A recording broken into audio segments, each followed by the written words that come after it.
Hello, my name is Gino Barbaro, one of the co-founders of Jake and Gino and the creator of the Baby Money Soldiers concept. In this week's show, we're going to be discussing Baby Money Soldiers specifically and how we use our Baby Money Soldiers. Now, go back to last week's show because last week really defined what a Baby Money Soldier was, and we went over the 3 types of income and the 4 types of expenses, just to put you in that framework, in that mindset of, okay, I've got money coming in. How do I spend my money? And how am I earning my money? Now that we've got that under control, the Baby Money Soldier, here's that dollar. Every dollar that comes into your life is a Baby Money Soldier. It's so important to understand that. Now, there's many ways we can use Baby Money Soldiers. The very first one, you have a dollar. Expenses. Boom. Operating expenses, luxuries. If you kill your Baby Money Soldiers early, what happens? They won't procreate. They won't grow.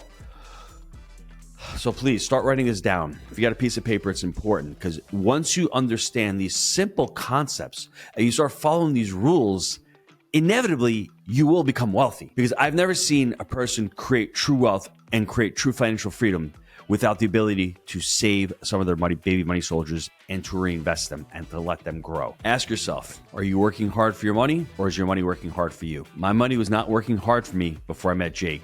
It just wasn't. I knew that I was, but I wasn't putting my money to work. I was killing my Baby Money Soldiers too early with expenses. Now, understanding that certain expenses you just need in life. You need to have rent. You need to pay for food. You need to have basic types of clothing. I mean, do we need a Louis Vuitton bag? Probably not. You can go for a cheaper bag, but understanding that is truly important. What are your expenses? And then look at the luxuries that you have. I differ from Jake in the fact that I think you do need some type of luxuries in life. You need to enjoy life.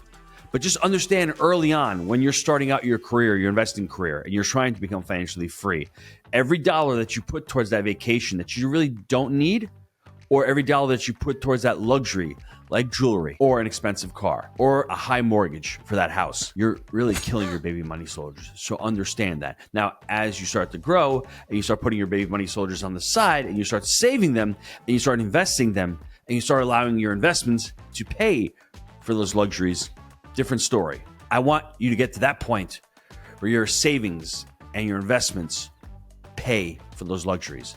Now, the next one, pretty obvious. I've said the word a couple of times, but to save. You need to save your Baby Money Soldiers. Put them in the bank for a couple of reasons. We've been taught over the last several years that cash is trash. Well, I don't hear very many people saying that right now. The only way you will ever become financially independent or financially free or achieve that level of success in the financial world is if you're able to save some of that money, to defer it. And for 2 reasons. Number 1, you really need to save that money to buy an asset. That asset will pay for the event, whether it's college, whether it's for retirement, whether you're buying a car, right? You need to save that money to deploy it. And the other form of savings that I really think is important is you don't want to rush all your Baby Money Soldiers out onto the battlefield because all of a sudden the battlefield may change. All of a sudden the market may shift. All of a sudden you may see another opportunity on your left flank and you have to shift those Baby Money Soldiers, but you don't have any in reserve, nothing saved, so you can't put any out. Understand when you need to actually deploy them all and say, I've got this amazing opportunity. There may be times when you do that, and I've done that before, but it was because there were 2 amazing deals, and from the Baby Money Soldiers that created from those deals, I was able to procreate and create even more than I had in reserve. So understanding putting them on the side, allowing them for protection because an opportunity may come up, but not even that. Let's say something happens in your personal life where you have, your car breaks down, or all of a sudden you have an unexpected expense. If it's saved in reserve, man, you feel so much better when that happens. So savings is another one. Obviously, we've also been talking about investing. Investing is another way that, and probably the most important way that you're going to utilize your Baby Money Soldiers. The investing will allow you to be able to go out into the world, invest those Baby Money Soldiers, let them procreate, let them grow, and let them continue to create more Baby Money Soldiers. Remember, your Baby Money Soldiers are working hard for you. The next one I would mention is Legacy planning. I mean, legacy planning is so important. How much are you spending of your baby money soldiers to protect the legacy? Do you have an estate plan set up? It's important. It's not cheap, not expensive, but it's necessary. You're building something so important here. You're controlling your destiny in this life. Why not control it for future generations? Why leave it up to them to be able to fight and to squander what you've built? Utilize some of those baby money soldiers for that reason. That brings along also whole life insurance. But put some of those baby money soldiers into a whole life policy. Two purposes. Actually, there's multiple purposes. But one of those is remember the savings, remember that money in reserve. You're having some of that money in reserve in a guaranteed plan that's creating some type of guaranteed dividend every year. But you're also getting protection. You're also getting the estate planning, the legacy planning. So when something happens, you have the death benefit. Utilizing that is really important. Now, this next one, think about a moat. And your castle is right in the middle of the moat. Use some of those baby money soldiers for protection. You know, home insurance, life insurance, like we just mentioned, auto insurance. If you're renting, there's renter's insurance, disability insurance, all those types of insurances that will protect you if something happens. Garrett Gunderson says it best. We've interviewed him a couple times on the Jake and Gino podcast. Insure for the catastrophic, not the consequential. Make sure that you have enough coverage to be able to cover yourself if something catastrophic happens, but make sure that you're not overpaying on your insurance. I recently just raised my deductibles on my car insurance from $500 to $1,500. Now, I'm not going to put in a claim if I get a car, into an accident for $1,000. So why would I have my deductible so low? I raised it by the amount of money that I'm saving. It's just amazing. I'll be saving over $1,000 a year. And I've got several cars. I've got a lot of drivers in my family. But by doing that, I'm going to recoup that deductible from $500 to $1,500 to $1,000 in less than a year. So for me, it made total sense. Going forward, I'm insured. Also, look at umbrella insurance.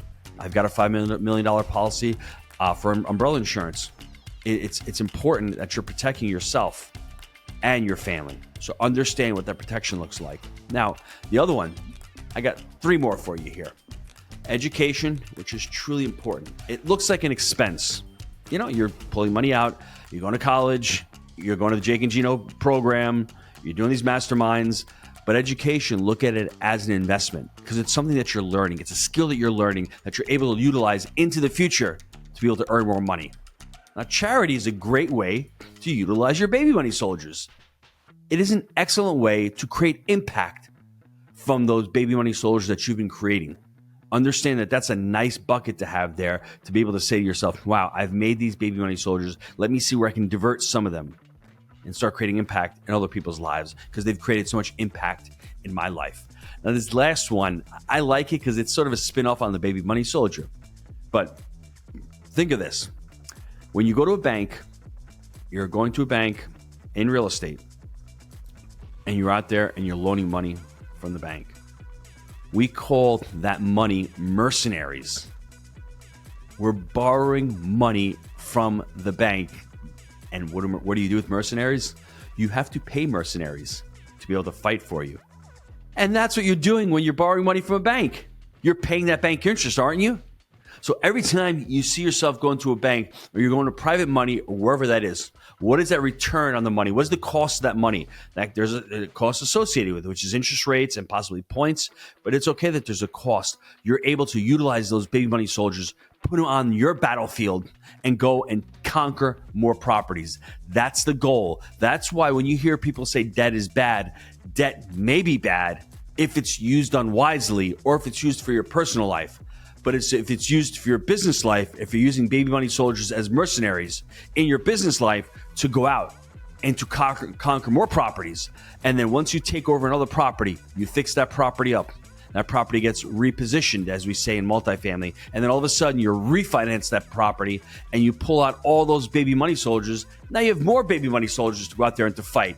So you look at another property to take over, you go to a bank, you get mercenaries from a bank, you put them together with your baby money soldiers. All of a sudden, that $2 million property where you needed 20% down, You had 400,000 baby money soldiers, 1.6 million baby money soldiers is coming from the bank. You've got a total of $2 million worth of baby money soldiers. And you let them continue to fight and continue to prosper. And then from there, you're able to pull back and to say, where can I divert money to charity? Where can I divert it to my expenses? Where can I divert it to my luxuries, to my savings?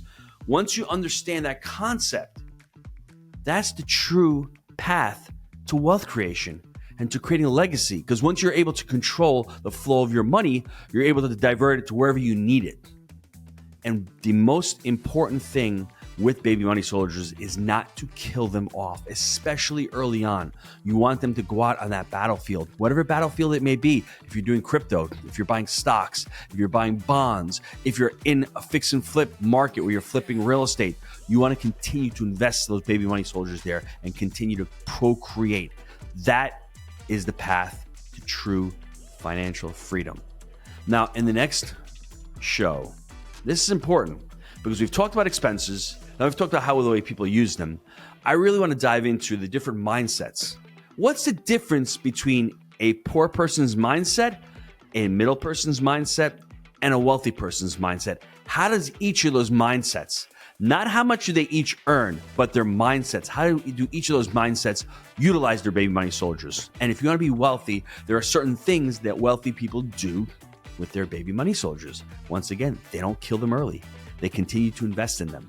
So it's important that you tune in next week on that show because we're discussing those different mindsets. Once again, I just want to thank you for spending part of your day with the Jake and Gino community, with myself, discussing baby money soldiers, discussing personal growth and personal finance, understanding the flow of money and understanding how to become financially free. Thanks again, and we'll see you on next week's show. Thanks for tuning in. If you enjoyed today's video, be sure to like and subscribe so you'll never miss another episode.